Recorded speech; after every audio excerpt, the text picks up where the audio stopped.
Taiwan has kicked off its largest military drills this Wednesday. The annual Han Kuang exercises bring together regular troops and a record number of civilian reservists for 10 days of training. This year is being marked, though, by a newly delivered high-tech rocket system from the United States.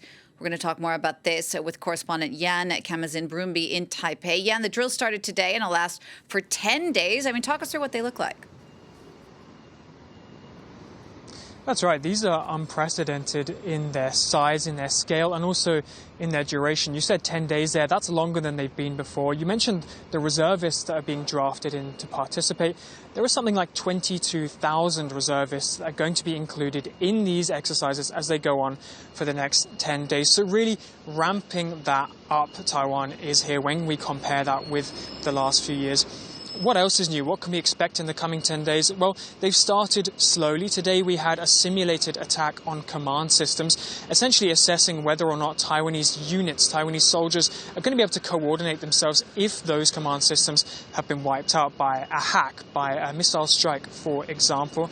But they're going to be ramping up over those 10 days and are going to be culminating in live fire exercises that simulate an invasion, an anti-invasion exercise, essentially. They're going to be using new HIMARS missile systems that are coming in from the United States, but we'll also be focusing on grey zone warfare. That's warfare that doesn't quite reach the threshold of actual aggressive military action, but includes things like infiltrating and undermining Taiwanese society from within. So really a holistic package of exercises that they're going to be training through. And one other thing to bear in mind is this is the first time that these exercises are unscripted. The soldiers don't necessarily know what's coming at them when they get there on the day, and it adds another element of realism as Taiwan ramps up its preparation.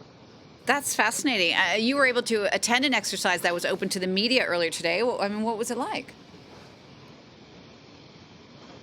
That's right. We were invited to come and watch one of these opening exercises. We were taken to a school down in the southwest of Taiwan. There weren't very many students walking around in the corridors, but there was definitely a different type of class going on, and that's because the reservists had been brought in, had been issued with uniforms, had been given guns, and they were being taught how to use them. And it really points to a broader trend that we've been seeing in Taiwan.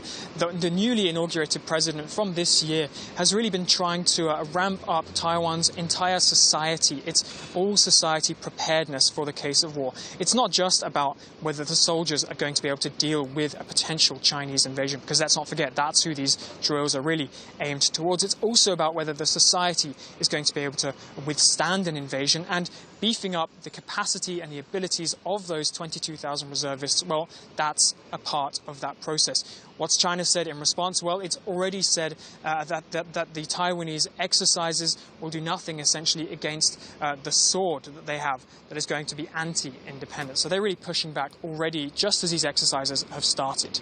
Jan, thank you for keeping an eye on that for us. Jan Camenzind Broomby reporting from Taipei.